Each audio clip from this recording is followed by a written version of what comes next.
의무를 딱 정했습니다.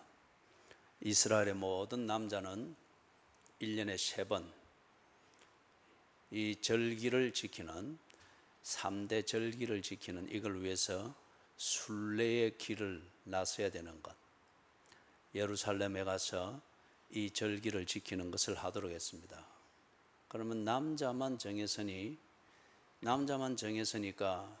여자는 안 해도 되고 어린이는 안 해도 되는가? 그건 아니에요.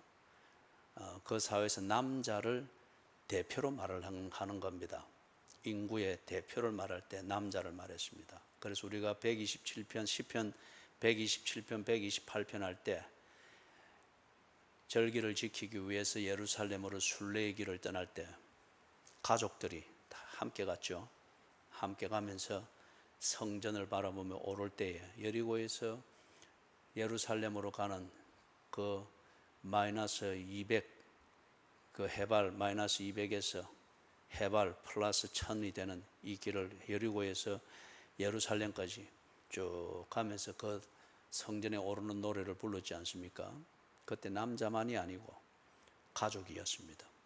여자와 아이들과 다 그러기 때문에 예수님이 12살 될 때 가족이 절기를 지키러 예루살렘으로 가는 유월절을 지키러 갈 때 예수님이 함께 가셨죠.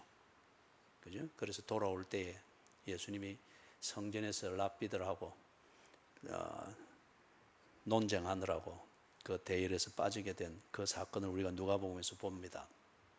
그래서 모든 남자는 1년에 3번 무교절을 지키고 그 다음에 이 칠칠절을 지키고 그리고 초막절을 지키는 이 절기를 지키기 위해서 순례의 길을 가야 한다. 이스라엘 백성들의 의무입니다. 왜 이 의무를 정했을까? 그것은 이 절기가 품고 있는 의미, 그것을 다시 새기는 겁니다. 절기가 품고 기념하는 그 내용이 뭔가? 내가 믿어야 될 내용을 품고 있는 겁니다. 내가 믿어야 될 내용, 그리고 내가 그것을 믿는 것의 의미가 무엇인가? 이것을 다시 절기를 지키면서 확인하게 되는 거예요. 그렇다면 이것은 그 공동체로서는 개개인에 대한 교육의 의미가 있고 동시에 그 공동체의 정체성 유지를 위한 전성의 의미가 있죠. 그 다음에 개인과 공동체의 입장에서 볼 때 이 절기를 지키는 것을 통해서 신앙 고백을 분명히 하는 겁니다. 그 절기마다 품고 있는 그 믿음의 내용, 그리고 하나님께서 하신 그 일을 기념하는 내용, 이것을 새기면서 그들이 하나님을 믿는 그 신앙 고백이 어떤 것인가, 이걸 다시 새기는 겁니다. 그렇기 때문에 절기를 지키러 간다, 이거는 단지 파티하러 가는 것, 종교적 업무를 해서 올해도 있을 수 있는 재난을 피하기 위하여 복채를 드리러 가는 것, 그런 종교적 치성을 드리는 것이 아니고 이거는 곧 그들의 이스라엘의 정체성을 보존하는 것이고, 그리고 이스라엘의 정체성의 핵심이자 근거가 되는 하나님과의 관계, 이 관계에서 내가 처신해야 될 것, 그리고 내 정체성을 유지해야 되는 것, 이걸 분명히 하는 중요한 교육이자 전승입니다. 그리고 하나님과의 이 교제를, 신뢰의 교제를 배우고 익히는 것이죠. 자, 여기 보면은 16장 1절에서부터 17절까지 세 가지의 이 절기를, 그들이 매년 꼭 지켜야 될 이 3대 절기를 거기서 소개를 하고 있죠. 그리고 각 절기마다 왜 중요한가, 그리고 어떤 의미가 있는가 하는 것을 거기에 구체적으로 소개를 하고 있습니다. 그래서 오늘 이 시간에는 각 절기의 구체적인 그 의미와 내용을 소개하는 시간은 아닙니다. 절기를 지키는 그것의 의미와 중요성을 오늘 살피는 겁니다. 그래서 이 세 가지의 절기, 이것이 가지고 있는 그 중요성에 대한 요점만 간단히 짚어보면 그렇습니다. 6월절 1절에서부터 8절까지 거기 나오죠. 6월절의 이 얘기는 여러분들이 출애굽기서를 읽으면은 14장 이하에서부터 읽으면은 그 역사적 정황을 분명히 볼 수 있습니다. 그리고 6월절 절기가 시작되는 기원이 무언가, 그리고 이스라엘 백성에게 있어서 이 6월절의 역사적 의미가 무언가, 이것을 여러분이 구체적으로 이해할 수 있습니다. 간단히 말하면은 이스라엘 백성들이 애굽에게서 한 430년 동안 식민지 노릇을 당했고 말미에 가서는 노예처럼 부림을 당했죠.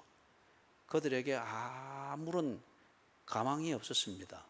그런데 이때에 하나님께서 모세라고 하는 지도자를 나타나게 해서 그들을 해방시킵니다. 해방된다 할 때 듣기는 좋지만은 실감은 안 됐습니다. 불가능한 일이었죠. 불가능한, 그들의 그 모든 그 감각으로는 불가능한 일이었죠. 그러나 듣기에는 뭐 위로가 되니까 좋아했습니다. 그런데 중요한 것은 여러분, 믿느냐 마느냐 이 문제입니다. 믿음은 곧 행동이기 때문에, 그래서 모세를 통해서 하나님이 너희들을 해방한다, 그렇기 때문에 해방이 되는 전날 밤에는 이리 해라, 즉 해방을 맞이할 준비를 하라는 거였죠. 그래서 양고기를 먹고 썬나물과 함께 양고기를 먹으면서, 그때는 평상시 먹는 음식인 이스트를 넣어서 만든 빵이 아니고 이스트를 넣지 않은 그걸 무교봉이라고 그래요. 그것과 함께 이렇게 먹어라. 그리고 길 떠날 채비를 하고, 그것도 밤에. 그거는 유목민들이 먼 길을 떠날 때 우길을 피해서 저 목초지가 있는 길로 먼 길을 떠날 때 유목민들이 그렇게 먹었거든요. 그런데 이 밤에 그리 먹으라는 거예요. 길 떠날 채비를 하라. 그럼 이게 무슨 말이에요? 그들이 하나님이 말씀하는 걸 믿으면은 그리 할 겁니다. 그 밤에 양고기를 먹고 썬나물과 무교봉으로 식사를 하면서 허리에 띠를 띠고 지팡이를 짚고 당장 길 떠날 준비를 해서, 이게 평상시 시각으로 보면은 완전 돈키호테 같은 짓이죠. 야식 먹는 것도 아니고. 그런데 문제는 그들이 이 하나님의 말씀을 믿으면은 그들은 그 밤에 길 떠날 준비를 하면서 먹을 겁니다. 믿지 않으면은 위로는 되지만은 말도 안 되는 소리 그만하시오. 그래서 감상적으로는 위로를 받고 실제로는 다음날 출근할 준비를 위해서 잠을 자고 뭘 이렇게 하는데 그들이 급급하겠죠. 그래서 그 밤에 하나님이 말씀한 대로 일이 일어났습니다. 그리고 그 밤이 지난 뒤에 그들이 정말 나갔습니다. 이걸 보고 우린 출애굽이라고 합니다. 이스라엘 백성들의 역사에 있어서는 해방을 맞이한 거죠. 믿은 사람은 고기를 먹고 떠날 준비를 했습니다. 그 말을 황당무계하다라고 해서 믿지 아니했던 사람은 못 떠났습니다. 그 밤에 다 죽었습니다. 그렇죠? 이게 이스라엘이라고 하는 국가의 시작입니다. 그렇기 때문에 이스라엘 백성들은 지금도 자기들의 국가의 시작을 말할 때, 우리 대한민국은 당군 신화를 이야기를 하는데 그들은 이 출애굽을 이야기를 해요. 그래서 6월절을 지킵니다. 지키면서 하나님이 우리에게 시작을 주셨다, 이걸 기념을 하는 거예요. 하나님을 믿으니 하나님이 주신 것을 받고 그들이 해방을 누렸습니다. 그와 같이 이 절기를 지키면서 하나님의 약속을 믿을 때에 내게 새로운 시작이 있고 회복이 있다 하는 것을 그들이 믿고 이 절기를 지키는 거예요. 그 다음에 두 번째 절기는 9절에서부터 12절에 77절이라고 나오죠. 이 77절을 어떤 곳에서는 초실절이라고도 말하고 어떤 곳에서는 오순절이라고도 말하고, 그리고 어떤 곳에서는 맥추절이라고 그렇게 번역이 되어 있습니다. 왜 여기 77절이라고 하는가 하면은 6월절 이 유월절을 때로는 무교절이라고 하는 말로도 표현이 되고 있죠. 이거는 유월절과 무교절을 하나로 묶은 절기가 되었습니다. 후대에 가가지고 유월절을 지키고 그 다음에 7일 동안 무교병을 먹으면서 이렇게 절기를 하는 거예요. 그래서 요 유월절 절기를 지킨 그 날로부터 해서 49일이 지나고 50일째 되는 날 이 절기를 지킨다 해서 7.7절, 그죠? 7일이라는 이 일주일을 7번 지난다. 그래서 50일째 될 때 이 절기를 지킨다. 그래서 50일째라고 해서 오순, 그죠? 오순, 그래서 오순절 이렇게 부르기도 합니다. 그런데 이때에 계절은 어느 때인가 하면은 계절은 첫 수확을 거둘 때입니다. 첫 수확을 거두는데 주된 곡식이 뭔가 밀입니다. 우리는 여기 보리 맥자를 써가지고 맥추절을 그렇게 표현을 하고 있는데 이거는 한국적 상황으로서 어역이 된 겁니다. 그래서 이때 밀을 거두는 게 주된 추수 곡물입니다. 그래서 이때 이제 첫 추수가 시작이 되는 거예요. 그때가 한 5월경입니다. 유대인들이 쓰는 달력은 음력이기 때문에 우리 양력으로 치면은 5월이 되기도 하고 6월이 되기도 하고, 그러나 이제 대충 5월 이게 거의 대부분 그쪽으로 걸쳐지는 거예요. 첫 추수를 이렇게 합니다. 자, 그래서 초실절 그렇게 말을 하기도 해요. 그런데 여러분, 이 7.7절 때는 지난해 마지막 추수를 하고 곡간에 들여놓았던 곡식이 거의 다 떨어지는 때입니다. 그래서 먹는 게 궁합니다. 가난한 자들은 먹는 걸 구하기가 어렵습니다. 우리 초근목피라는 말을 알죠? 우리가 정말 못 살 때 나무 껍질, 쏙 껍질 벗겨가지고 우려서 먹기도 하고, 짚을 가마솥에 넣어서 끓이면 소 죽이고, 짚을 부엌에서 사람 밥 짓는 솥에 넣어서 끓이면 풀떼죽이 돼가지고 쌀 매달려서 아니면 옥수수 매달려서 그렇게 먹던 거 기억나죠? 그죠? 덜에 나가서 그 어센 쑥이든지 어떤 이런 거 한 거 떨어서 한 주먹 넣고 쌀 몇 톨 넣고 요래 푹 끓여서 먹고 하던 것, 그죠? 초건 목피. 그래서 우리가 보릿고기를 넘을 때 보리 추수가 될 때까지 먹을 게 참 궁했습니다. 마찬가지로 이 이스라엘 백성들도 지난해 추수를 마지막 하고 곡간에 넣어놨던 것, 이게 첫 추수가 될 때까지 가난한 자들은 다 먹고 없습니다. 그래서 일용할 양식을 공급하기가 참 어려운 궁한 시절입니다. 그런데 이게 그래서 죽는 줄 알았는데 또 계절이 되어지니까 변함없이 밀추수를 수확을 하고 먹을 것을 다, 그죠?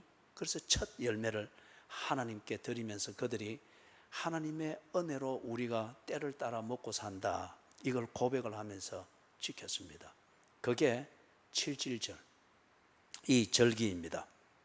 그렇기 때문에 이거는 그들에게 있어서 어떤 의미가 있는 거예요? 하나님은 우리로 하여금 생존하게 하신다. 내가 애를 쓴다고 해서 생존이 만들어지는 것이 아니라 하나님이 때를 따라 돕는 은혜, 이 속에서 내가 생존하게 된다.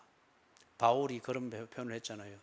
죽는 자 같으나 살아남는 자고, 망하는 자 같으나 이기는 자고, 그죠?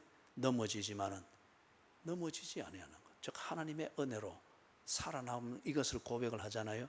그래서 이 7.7절을 지키면서 그들은 생존, 우리의 생존이 하나님께 달렸다. 그래서 거기 12절에 보면은 너는 애굽에서 종되었던 것을 기억하고 이 규례를 지켜 행할지니라. 그들이 애굽에서 이걸 숙명처럼, 노예처럼 사는 걸 숙명처럼 여기고 살았단 말이에요. 그런데 너희들은 노예가 아니고 하나님의 약속을 가지고 있는 백성이다 하는 것을 알게 해서 해방을 맞이하게 하고 이스라엘로 세워지게 했잖아요. 생존이 하나님께 있었듯이 우리가 먹을 것이 없어서 우리의 생존이 끝나는 것이 아니다. 하나님께서 우리의 생존을 보장하기 위해서 때를 따라 또 절기가 되니 우리에게 추수할 때를 주구나. 그죠? 그래서 얻은 곡식으로 인한 기쁨으로 이 파티를 하는 그것 이전에 나의 생존이 하나님의 은혜에 있다. 이것을 기념하는 겁니다.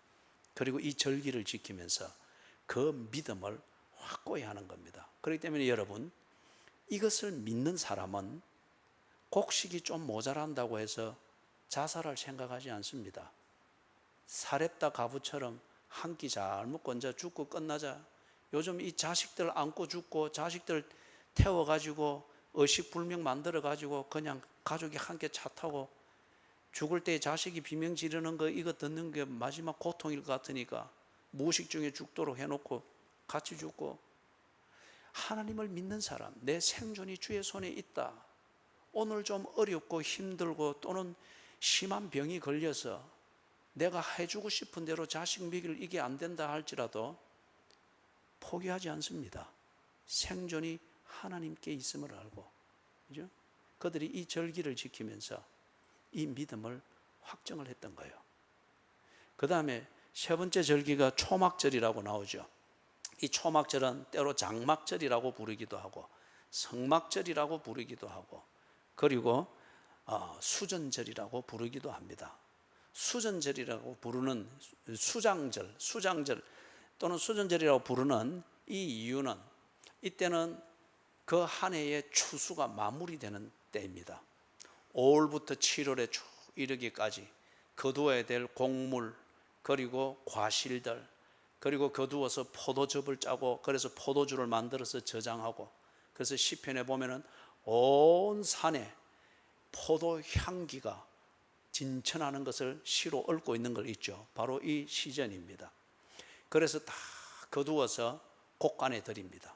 창고에 드리고 포도주를 저장하고 그래서 겨울을 날 준비를 하고 다 그래 모든 게 풍성하죠. 그죠? 풍성하죠. 그래서 수장절 모아서 창고에 보관을 해서 그럼 그것만 봐도 넉넉하고 풍성하잖아요. 그렇게 해서 수장절이라 부르기도 합니다. 그래서 초막절이라고 부르는 것은 그들의 역사에 대한 기억입니다. 해방하여 나와서 광야 생활을 40년을 했지 않습니까? 그때 그들은 벽이 가려워지고 지붕이 덮여 있는 곳에서 자지를 못했습니다. 말 그대로 초막, 텐트와 같은 이것을 가지고 임시로 만든 것을 자고 그러면서도 죽는 것 같았는데 언제나 먹을 것이 있었습니다. 만나가 있었고 때로 우리 같으면 삼겹살이겠죠. 광야에서 메추라기로 고기로 배를 채우고 40년을 기가 막히게 살았단 말이에요. 그래서 하나님이 인도하시는 그 길대로 일상을 살면서 약속의 땅, 그들의 인생에서 다음 단계로 성장해야 되는데 꼭 필요한 여건인 약속의 땅으로 다 들어가기까지 됐다면 이게 뭡니까? 복이지 않습니까? 이 복이 우리가 애쓴다고 된 것도 아니고 우리가 모질게 산다고 저축한다고 되는 것이 아니라 비록 광야에서 아무것도 없는 것에 있었지만은 하나님의 약속을 믿고 하나님의 인도하심 따라 그냥 걸어가니 하나님이 당신을 따라올 수 있도록 먹여주시고 신발이 헤어지지 않도록 해주시고 그리고 밤 광야에 그 죽음에도 이룰 수 있는 찬 공기를 피할 수 있도록 보기는 허술하지만은 그 밤을 지내기에는 부족함이 없도록 다 주셨다는 거예요. 그래서 그걸 기념하면서 초막절이라는 이름을 붙였어요. 그래서 이걸 추수 때에 곡간에 들여서 풍성해지는 이걸 보면서는 수장절이라고 불렀고 이 역사적 광야의 생활을 이렇게 기록하면서 죽는 것 같았으나 우리는 그것으로 인하여 복을 누리며 살았다. 이 역설의 그 역사의 현장을 기념하면서 붙인 이름은 초막절입니다. 같은 절기예요. 그죠? 그래서 이 절기를 지키면서 그들이 뭘 믿으며 그 믿음을 확정하는 거예요. 하나님은 우리에게 복을 주신다. 복을 주신다는 이게 그 복이라는 개념이 뭡니까? 내가 인간답게 살아내는 내용이지 않습니까? 그죠? 그게 복이지 않습니까? 아버지는 아버지 역할을 하고 엄마는 엄마의 역할을 하고 남편과 아내는 부부의 금실을 만들어 가기 위해서 서로 그렇게 교제하고, 그리고 대를 이어가는 가정을 이루고, 그리고 이걸 위해서 땀 흘려가며 허리가 휘어지는 것 같이 아프지만 땀 흘려가며 수고하고 애쓰는 가운데 또 하루가 지나고, 그러다 보니 나는 고달프게 사는 것 같은데 내 고달픔을 통하여서 내 전통에 화살이 가득한 것처럼 가문이 세워지고 역사가 이어져 가고 하나님의 약속이 여전히 진행형으로 내 가문과 내 나라와 그리고 하나님을 믿는 백성 가운데서 이루어져 가고 있더라 이거요. 이렇게 살아가고 있는 일상, 이게 복이지 않습니까? 이게 어디서 오는가? 하나님이 약속하신 대로 이루어 가시더라는 거예요. 그 약속을 믿고 그렇게 따라가니 그런 일상을 살게 되더라는 거예요. 그죠? 이걸 기념하는 거예요. 그래서 이 초막절을 지키면서 우리의 복이 하나님께로부터 온다. 지난날에 우리의 선조들이 그렇게 살았고 작년에 나와 내 가족이 그렇게 살았듯이 올해도 잔머리 굴리지 않고 세상이 던지는 재물로서 던지는 그 밑밥에 걸리지 않고 하나님이 복을 주시는 것을 알고 하나님을 순종하며 하나님과 동행하며 살아야지 그 믿음을 확증하고 그 믿음을 새기는 겁니다. 그래서 초막절을 지키는 겁니다. 사랑하는 여러분, 그래서 보면은 이 세 가지의 절기를 반드시 지키라. 이걸 지키기 위해서 네 마음대로 형편대로 하지 말고, 이스라엘이 사회가 복잡해지기 전에는 유월절을 자기 집에서 지켰습니다. 그리고 이 절기를 자기가 있는 곳에서 지켰습니다. 사람이 많아지고 수입과 관련되어진 일들이 복잡해지고 물물 거래가 보다 계산적이 되어지고 첨예해지게 되니까 갈수록 사람들이 지 형편대로 하는 거예요. 예? 그래서 딱 정한 겁니다. 예루살렘으로 가라. 내 이름을 두기 위하여 정한 곳으로 가라. 그게 이스라엘 백성들이 절기를 지키기 위해서 어느 곳에 있든지 간에 예루살렘을 향해서 순례의 길을 떠나게 되는 기원이 된 거예요. 그래서 이들이 먼 길을 떠나는 사람은 먼 길이겠죠. 그러면서 이 믿음을 확정하고 이 믿음에 대한 신앙의 고백을 다시금 새기고, 이 신앙의 고백이 그냥 분위기가 아니라 실상이라고 하는 것을 맛보아 알 수 있도록 그들이 하는 거예요. 무엇을 그들이 확인합니까? 나의 시작이 하나님의 은혜로 말미암았다. 유월절을 지키면서 이걸 꼭 기억하는 겁니다. 나의 나됨, 나의 시작, 내 가정의 시작이 하나님의 은혜로 되었다. 유월절을 지키면서 이걸 다 기념하는 거예요. 그리고 5월 달에 77절을 또 기념하면서 지키면서 내가 살아남는 것, 이것은 세상에 빌빌거리는 이것이 아니고 하나님을 신뢰하고 하나님이 하라고 하는 것을 믿고, 그 밤에 세상은 우스꽝스럽게 여길지라도 그 밤에 하나님이 하라고 한 대로 먹고 길 떠날 채비를 할 때 내게 생존이 주어졌다. 이걸 분명히 믿는 거예요. 그리고 이 수장절, 초막절을 지키면서 하나님이 내게 복을 주신다. 그죠? 이것저것 통장 몇 개를 준비해서 그것으로 1년을 평안하게 살고 밤을 새워가면서 주식 클릭해가면서, 그죠? 그것이 내게 복이 되는 것이 아니라 내가 평안 가운데 잔머리 굴리느라 밤잠 설쳐가면서 그렇게 사는 것이 내게 복을 만드는 것이 아니라 하나님과 신뢰의 교제를 나누며 하나님이 내 앞을 보면서 준비해 주시는 그것을 신뢰하고 하나님과 동행할 때에 내 하루 사는데 필요한 일용할 양식이 있고, 내가 하루를 사는데 휴식을 해야 될 내 초막이 있고, 그리고 도둑과 강도로부터 지켜주는 평안이 내게 있는 것이다. 이걸 초막절 절기를 지키면서 그들의 지난 역사를 회상하고, 그리고 자신의 작년을 회상하고, 그리고 그 하나님에 대한 신뢰를 다시 확정하면서 하나님을 의지하는 겁니다. 그래서 여러분 순례자들이 오를 때에 부르던 몇 개의 찬송이 있는 중에 우리가 지난 2달 동안 보았던 것 시편 27편, 127편, 128편 뭐라고 되어 있죠? 127편 1절에 여호와께서 집을 세우지 아니하시면 집 짓는 자의 수고가 헛되도다. 그죠? 그리고 128편 2절과 3절에서 늦게 일찍 일어나고 늦게 잘지라도 그 수고가 헛되다고 했습니다. 127편 2절에 그리 말했죠. 그리고 128편 2절에서도 비슷한 노동의 헛수고, 헛됨을 이야기를 했죠. 그리고 3절에서 128편 3절에서 뭐라 합니까? 식탁에 둘러앉은 네 자식은 어린 감람나무 같고 내 실의 아내는 결실한 포도나무 같다.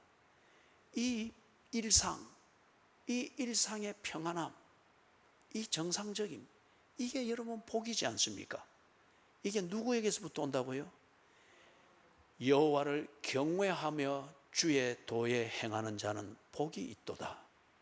128편 1절에서 그걸 선언했고 4절에서 다시 그걸 반복해서 이야기하잖아요. 여호와를 경외하며 그 길에 행하는 자는 복이 있도다. 그 복이 뭐냐?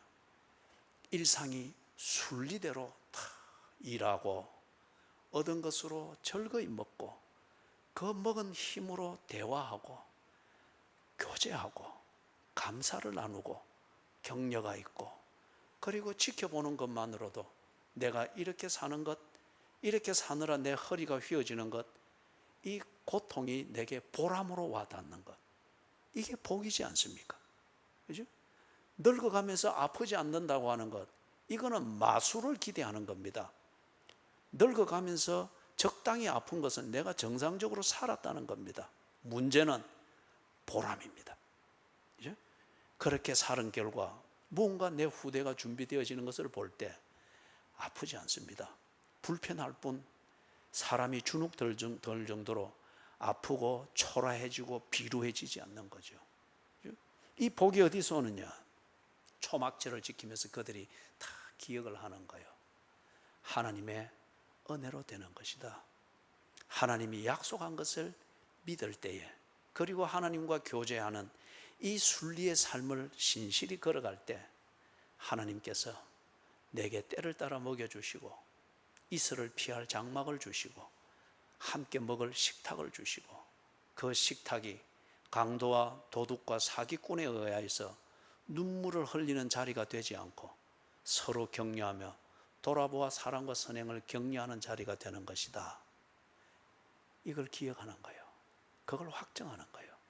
그래서 이 절기를 지키는 거예요. 그렇기 때문에 하나님께서 이스라엘 백성들에게 이 절기를 지키는 의무를 준 것은 그들에게 짐을 지운 것이 아니라 진정 그들이 시작이 있고 어떤 것에도 위협받지 않는 생존이 보장되고 그리고 사는 것만이 중요한 것이 아니라 복을 누리면서 살 수 있도록 그것을 분명히 해주기 위하여서 그들에게 이 의무를 주신 거예요. 절기를 지키라. 그런데 절기를 지키는데 어떻게 하라고 했습니까? 예물을 가지고 가라고 했습니다. 빈손으로 나타나지 말고 예물을 가져가는데 그 예물을 어떻게 하라고 했습니까? 형편대로나 기분대로나 아니면 복채를 내듯이 의무감을 떼우듯이 하지 말라고 했습니다. 그거는 하나님이 가난한 신이 아니에요. 하나님이 뭔가 뇌물을 바라면서 그런 신이 아니에요. 하나님은 인격적인 교제를 하시는 분이십니다. 그렇기 때문에 모욕을 하나님은 참지 않습니다. 예배 또는 예물, 소위 말해서 신앙생활이라고 하는 이걸 통해서 교인들이 얼마나 하나님을 모욕하는지요. 얼마나 하나님을 모욕하는지요. 하나님은 모욕을 참는 분이 아니에요. 그렇기 때문에 예물을 빈손으로 오지 마라. 그건 하나님을 인정하는 것을 말합니다. 내가 네게 있어서 얼마나 중요한가 네가 한번 보여봐라는 거예요. 예? 여러분 별 중요하게 생각하지 않는 손님이 왔을 때는 대하는 게 다릅니다. 그 다음에 내가 아주 중요하게 여기는 손님이 왔다 싶으면 태우러 갑니다. 갈 때도 태워주려고 합니다. 태워주고도 비 오면 지는 비 맞아도 우산 들고 우산까지 받쳐주는 이렇게 합니다. 나한테 너무 중요하다고 생각이 되니까. 그죠? 하나님이 얼마나 네게 있어서 중요하냐, 그걸 보여봐라는 거예요. 빈손으로 오지 말라는 겁니다. 사람들은, 특히 이 여성분들이 보면은, 제가 시드니에서 봤거든요. 내가 가지고 있는 것, 재물에 대해서는 순간적으로는 지 목숨보다 더 중요하게 여깁니다. 이 레바논 이 사람들이 덩치가 크거든요. 빈둥빈둥 놀면서 이제 이 핸드백 날치기를 해가는, 이걸 해가는 요 못된 두 명이 또 있다가 우리 교회 교인이었어요. 그 아가씨가 퇴근하고 이렇게 가는데 길이 한적하단 말이에요. 그래 이 둘이가 있다가 사 뒤따라 가가지고 이 아가씨가 요 핸드백을 어깨 메고 가는데 이걸 쫙 낚아챈 거예요. 덩치가 이랬는데 쫙 낚아채. 그런데 얘는 아주 호리호리한데 이걸 안 뺏겼어요.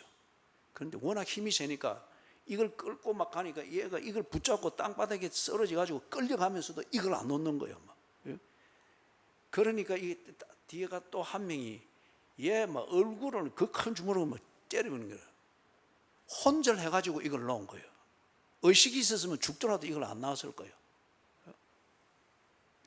사람은 내가 가진 것, 특별히 재물에 대해서 굉장히 중요하게 여깁니다. 본능적으로. 그렇기 때문에 하나님이 네가 나를 얼마나 소중하게 여기느냐. 저는 금식 기도합니다. 저는 뭐 주일마다 교회 갑니다. 여러분 그거 하나님 중요하게 생각하지 않고도 의무적으로 할 수 있습니다. 크게 손해보는 것 없다 생각하니까. 그래서 그 정도 해주고 한 주 내에 복 받고 재난을 피할 수 있다. 사람들 그렇게 투자합니다. 이건 모욕이에요. 그렇죠? 그런데 돈을 내라 못합니다. 그렇죠? 왜냐? 그게 내한테는 지금 제일 중요하기 때문에. 여러분이 예배 시간 이거 월급 받는 직장하고 뭔가 겹친다. 아예 예배 시간 생각 안 하잖아요. 더더구나 기도에 온다. 웃기는 소리죠. 그죠? 상사한테 찍히면 안 되는데 그 직장에서 분위기 어긋나가지고 왕따 당하면 안 되는데 내가 가지고 있는 것, 재물, 이걸 사람들은 우선 생각할 때는 건강보다도 더 소중하게 생각합니다. 목숨보다 더 소중하게 생각합니다. 자기다움, 자기의 체면은 여기에 비하면 아무것도 아닙니다. 돈이 전부요. 그래서 하나님이 이 사람들한테 그 이야기를 한 거예요. 네가 나를 얼마나 소중하게 생각하노? 아유, 하나님이 전부입니다. 그래서 내가 이 의무를 안 지킵니까? 그래. 근데 너는 언제나 빈손으로 오네. 빈손으로 오지 말고 정말 네가 나를 소중하게 여기면 소중하게 여기는 증거를 보여봐라. 네가 가장 소중하게 여기는 네 재물을 예물로 삼아 가지고 와봐라.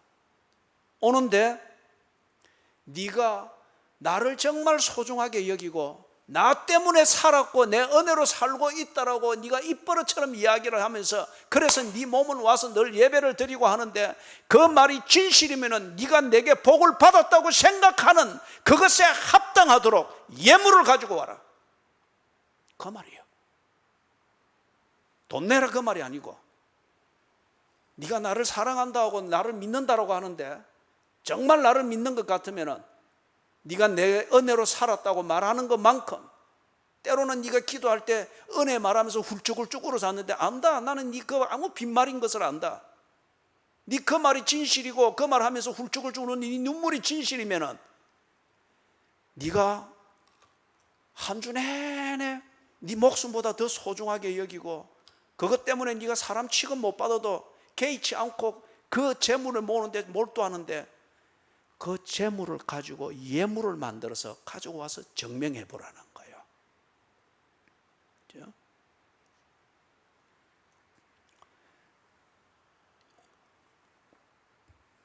자, 여러분, 그래서 16절, 17절을 보니까 예물 드리는 그것을 하나님이 강조를 하는데 그 의미는 그런 거예요. 앞에서 길게 이야기했던 걸 정리하면 이렇습니다.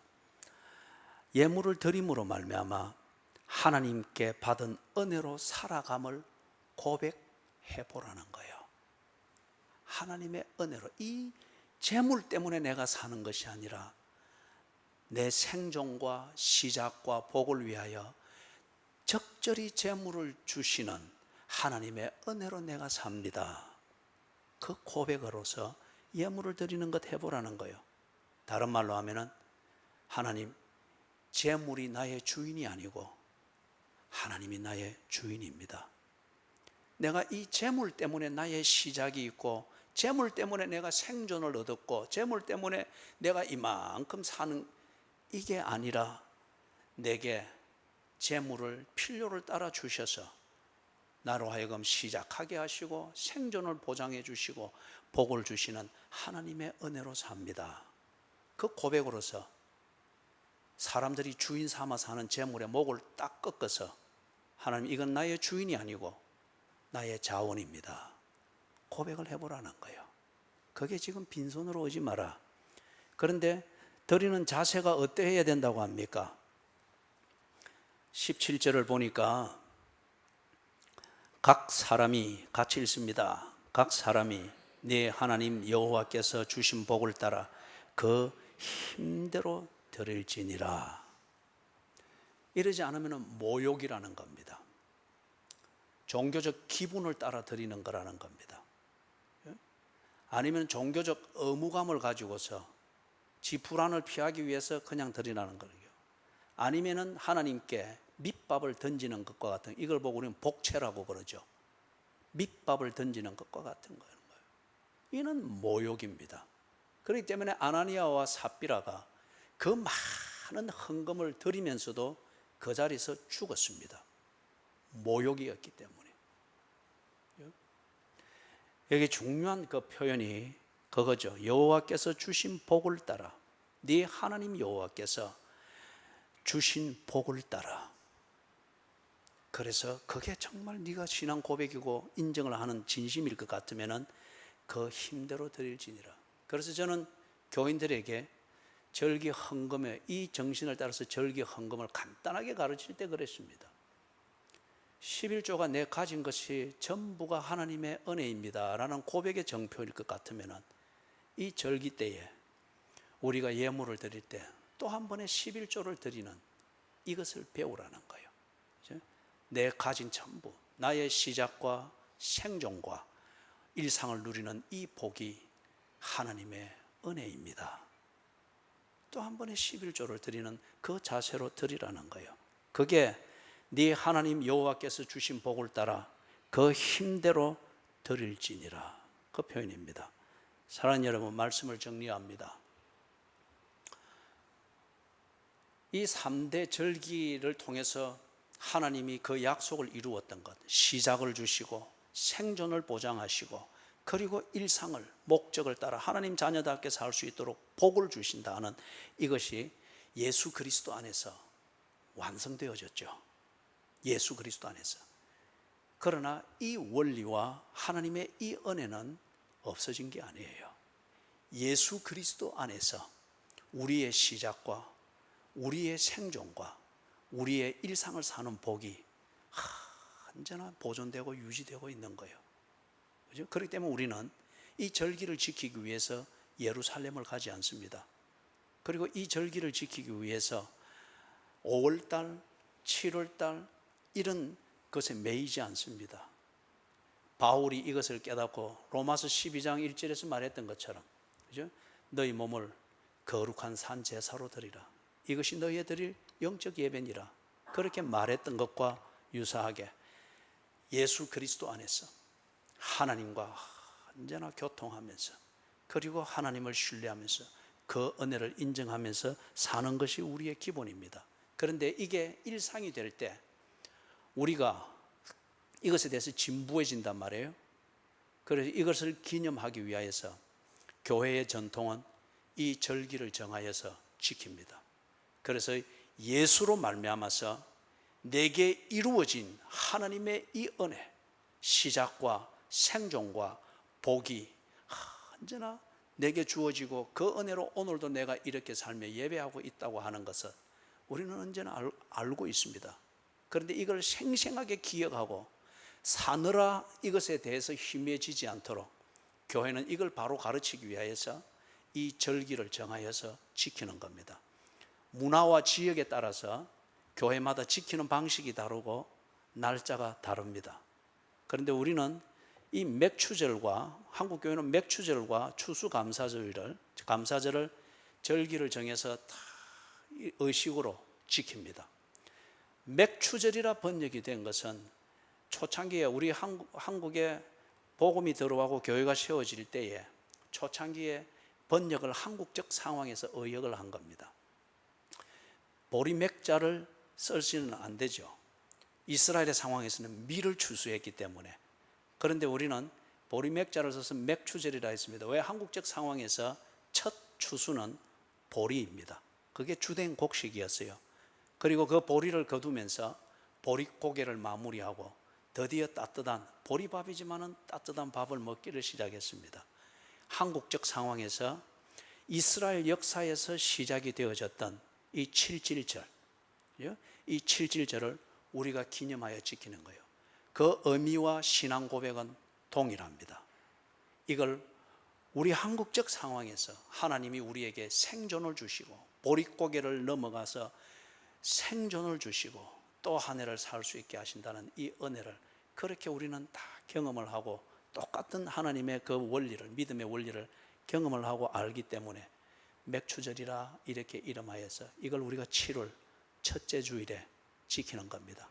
그리고 추수감사절은 우리의 벼농사가 마무리되고 추수가 마무리되는 11월 둘째 주일에 우리가 이것을 딱 지키는 겁니다.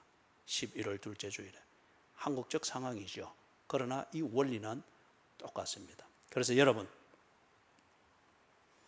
절기를 지키는 것은 내가 가지고 있는 신앙의 진정성을 증명하는 시금석입니다. 절기가 품고 있는 그 신앙과 믿어야 될 내용을 내가 믿고 있는가를 확인하는 중요한 기회입니다. 두 번째, 하나님께 예물을 드리는 이것을 통하여서 내가 정말 하나님을 소중하게 생각하고 있는지, 그죠? 소중하게 생각해. 뭐 잔돈 얼마를 가지고서 뭐 이래. 사랑하는 여러분, 뭐 지금 우리 교인들의 경제적 수준을 볼 때 1,000원짜리를 가지고서 헌금을 한다고 생색을 내고 하는 거, 이건 모욕입니다. 그죠? 특히 이 100원짜리 잔돈 굴러다니는 거 모아가지고 이래 하면서 뭐 많은 것을 하나님이 원하는 것이 아니고 뭐 신령과 진정으로 또는 뭐 과부의 2랩돈 내는 것, 과부가 2랩돈 낸 것은 그것은 과부에게 전 재산이었습니다. 그러나 당신에게서 100원짜리 동전 2개는 뒤에 떨어져 있어도 안 줍잖아요. 허리 아프다고 안 줍잖아요. 그런데 이걸 생색내면서 낸다. 모욕입니다. 헌금 생활을 바로 하십시오. 모욕적으로 할 것 같다면 하지 마시고, 아나니아와 삽비라가 그 많은 헌금을 재산의 절반을 드리면서도 그 자리에서 죽었습니다. 모욕이었기 때문에. 내가 정말 하나님을 믿고 하나님의 은혜로 이렇게 시작과 생존과 복을 누리며 산다. 그 은혜 가운데서 내가 오늘 이 직장을 가지며 빠짐없이 월급을 받으며 그리고 나름대로 이렇게 우리가 살고 있다. 하나님의 은혜인 것을 믿는 것이 진정 당신의 신앙 고백이면은 그 복에 따라 힘대로 드리십시오. 그래서 하나님을 인정하십시오. 사랑하는 여러분, 그래서 오늘 우리가 이 성찬식을 행할 때에 이 시작과 생존과 복을 주시기 위하여서 예수 그리스도께서 우리에게 이 모든 절기를 완성해 주셨고 그 안에서 보다 실감나게 하나님과 이 교제를 지키게 된다. 이것을 깊이 생각할 수 있기를 바랍니다. 그래서 오늘 이 성찬은 받을 때에 예수께서 십자가 위에서 완성하신 유월절, 칠칠절, 그리고 초막절, 이것이 우리에게 전승해 주는 신앙 고백의 내용을 깊이 새길 수 있기를 바랍니다. 그래서 받을 때에 하나님 내게 시작을 주셔서 감사합니다. 마실 때에 하나님 내게 생존을 보장해 주셔서 감사합니다. 죽을 일 많은 이 세상에서 목적을 다할 수 있도록 내 생존을 보장해 주셔서 감사합니다.